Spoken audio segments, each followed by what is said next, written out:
This morning, the scramble for tickets, Qantas putting on extra flights as Queensland prepares to reopen its borders. The Corruption Commission hearing into former New South Wales Premier Gladys Berejiklian continues with new evidence about sporting grants.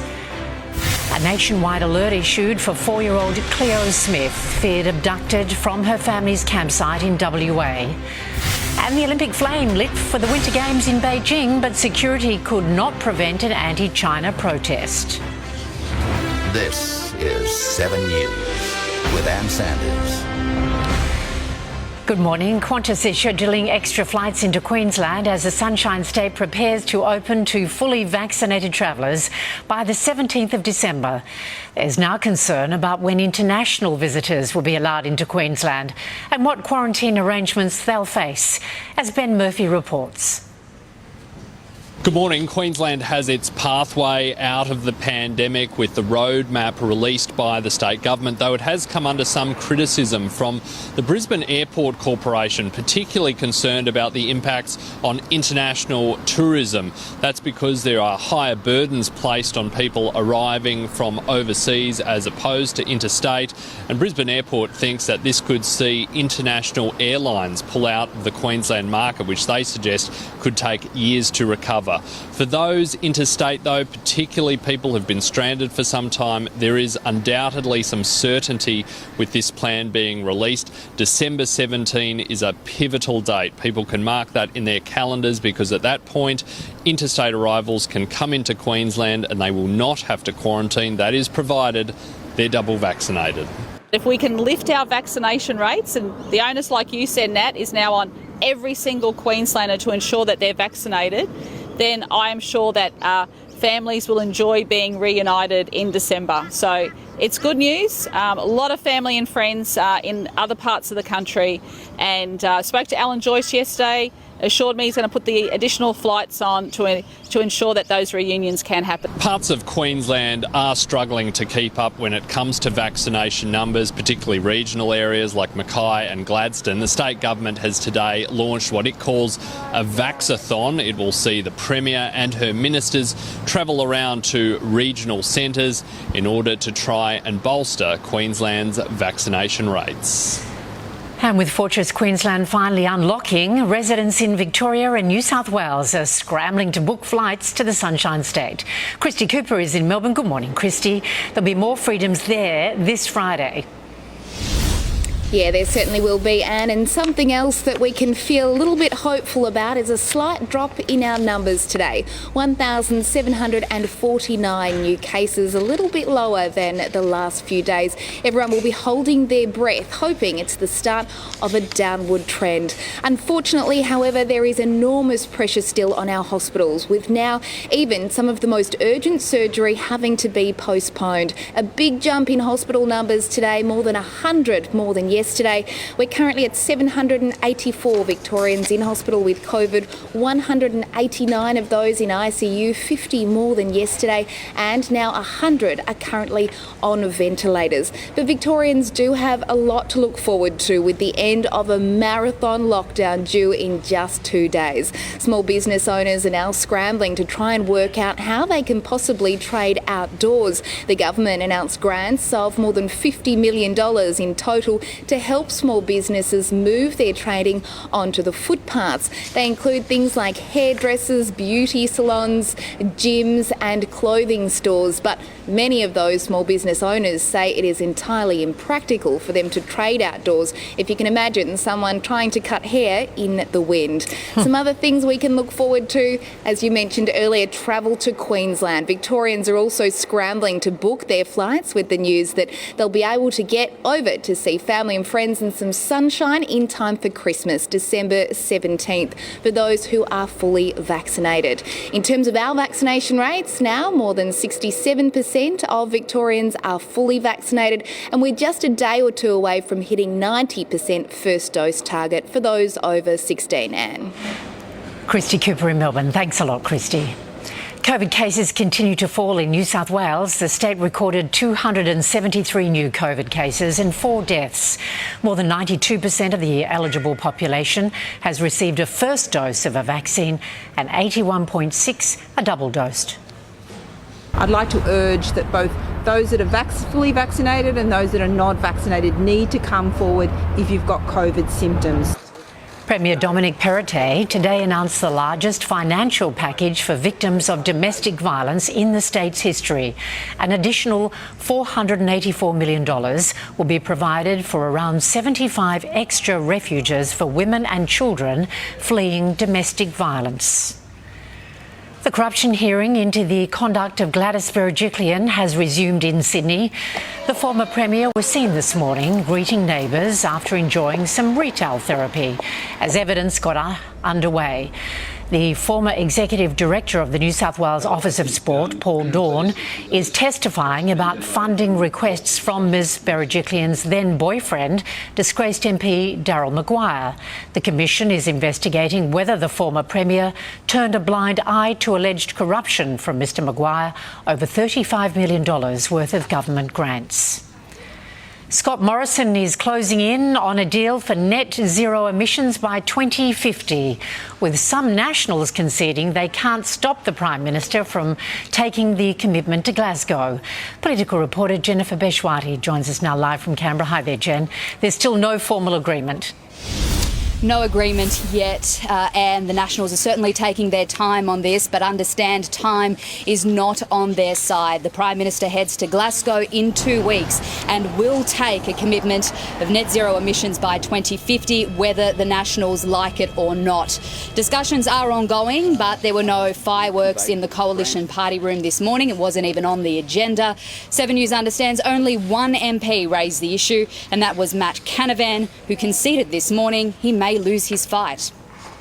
Obviously, the views of the party room will be the ones that the leader takes forward in one way, shape or form. I may very well lose the party room debate. It's okay. We're not going to start trying to even mimic, bullying the Prime Minister or coercing the Prime Minister. He has his own mandate and he has his own capacity, and that is absolutely and utterly his own right. Now, Matt Canavan asked the Prime Minister in party room to introduce nuclear power as part of the technology roadmap to net zero. And even though Scott Morrison has already ruled out lifting the ban on nuclear energy, he wouldn't argue today, seemingly trying to lower the temperature on the debate. But there were heated scenes outside Parliament this morning, more climate protests. This time they were burning flares and superglued themselves to the ground. Federal police swooped in and made some arrests. Now, the Nationals, at this stage, I understand, will be reconvening on Sunday. A deal could very well be made at that meeting. Anne?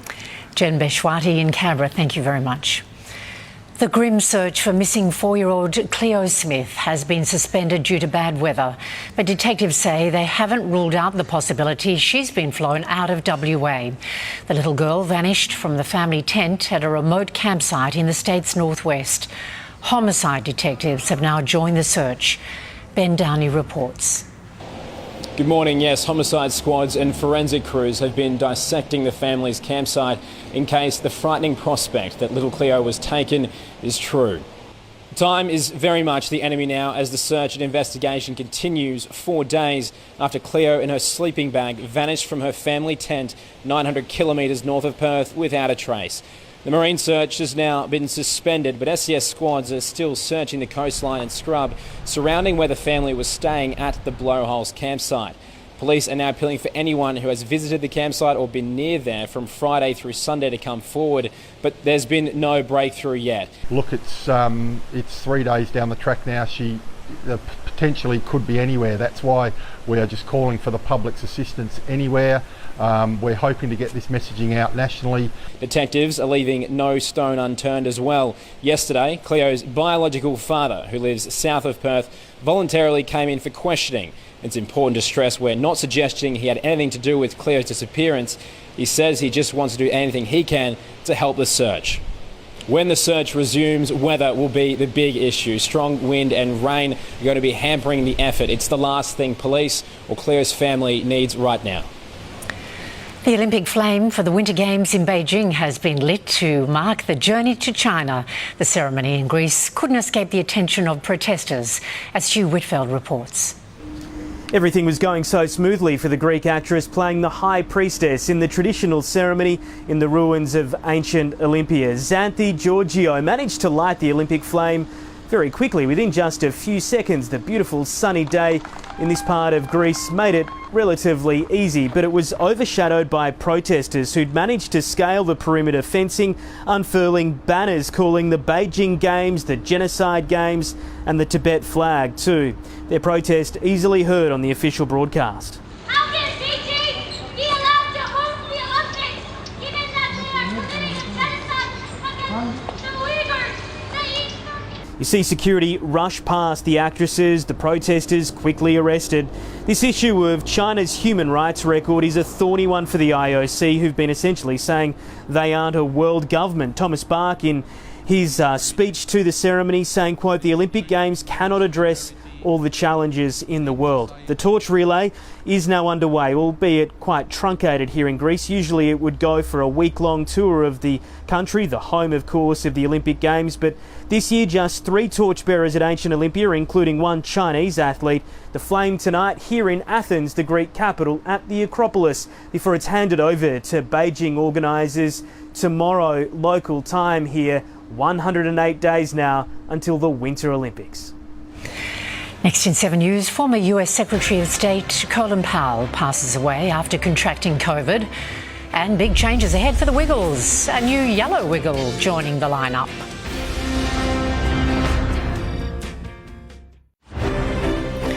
Police have released vision of another 2 people they want to question over the bashing death of a 16-year-old boy in Sydney's West in August. 7 people have already been charged over their alleged roles in the fatal attack. Natasha Squarey has more. Well, as detectives continue to hunt for further suspects, the mother of the 16-year-old victim has spoken out, describing her son as a kind, loving and generous boy who was robbed of a bright future. Jason Gallahan was lured to this Doonside property on August 4 this year. He was allegedly beaten and stomped on by a group of teenagers, some as young as 13. Detectives say one of the accused teens struck Jason 52 times. He was left brain dead with 2 collapsed lungs and trauma to his entire body. His mother made the heartbreaking decision to turn off his life support a few days later. I'm still coming to terms with the fact that I will never see my precious son again. Investigators say Jason was attacked after he stole a pair of AirPods. So far, 2 adults and 5 children have been charged, but these 3 suspects are still on the run, and police believe they have information about what happened. They're in the vicinity of that location, so obviously integral in terms of providing us with any information in regards to what they've seen, what they've heard. Anyone who can help detectives and Jason's family is urged to come forward. America's politicians are paying tribute to former Secretary of State Colin Powell, who has died of complications from COVID. The first black chairman of the Joint Chiefs of Staff broke down barriers throughout his lifetime. A career soldier of nearly 4 decades' experience, Colin Powell professed it was words, not weapons, that ultimately drove his life of service. I've always felt strongly that you should try to solve conflicts in this world through negotiations, through diplomacy. The first African American and youngest chairman of the Joint Chiefs of Staff, later the first African American Secretary of State under President George W. Bush. The former president today remembering a man highly respected at home and abroad, while from the current Commander-in-Chief. Think of our Colin Powell. He's not only a dear friend and a patriot, one of our great military leaders and a man of overwhelming decency. Born in the Bronx, his parents Jamaican immigrants, Powell served tours in Vietnam, rising through the ranks to become a 4-star general. And because of what he was able to accomplish, it really did elevate our nation. But it was as Secretary of State he made the case before the UN Security Council in 2003 to invade Iraq based on intelligence it had weapons of mass destruction. No such weapons ever turned up, forever tarnishing an otherwise glittering career. I regret it now because the information was wrong. Fully vaccinated, Powell had been battling blood cancer and, according to his family, died from COVID-19 complications. He was 84 years old. In the United States, David Woywood, 7 News.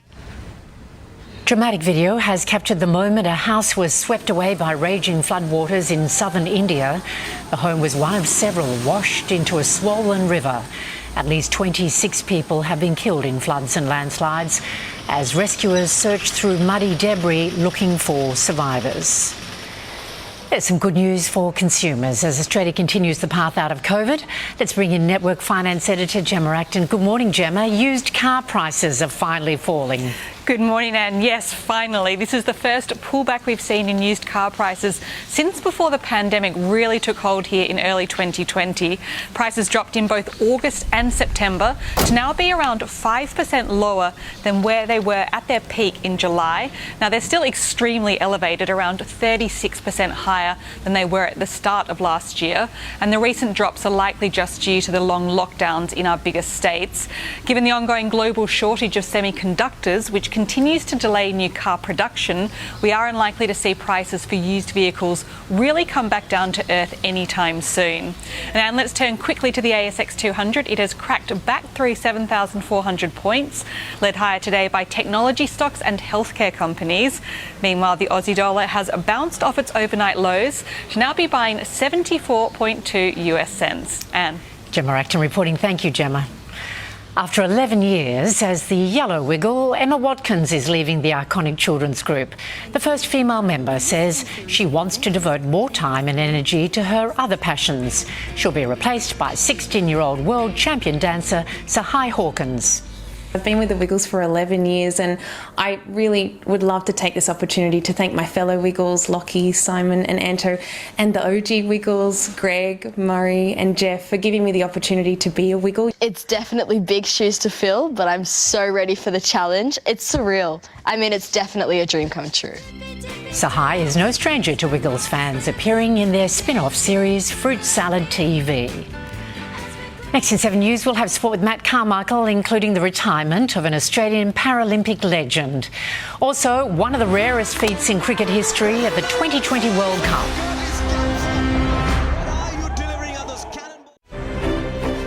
Good morning. A few days out from Australia's opening match in the T20 World Cup, there are big question marks over David Warner's form.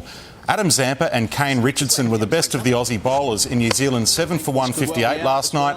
Then Warner fell first ball of the Aussie innings. First ball, and what a catch! Plucked it out of thin air, and that bad run of form continues for David Warner. Yeah, after sitting out most of the IPL, he didn't need Martin Guptill taking one of the great slips catches in the warm-up game. Steve Smith top scored with 35, and the Aussies won by 3 wickets with a ball to spare. And how's this for the luck of the Irish? Medium pacer Curtis Campher took a double hat-trick against the Netherlands, including 2 successful video reviews. It was incredible stuff.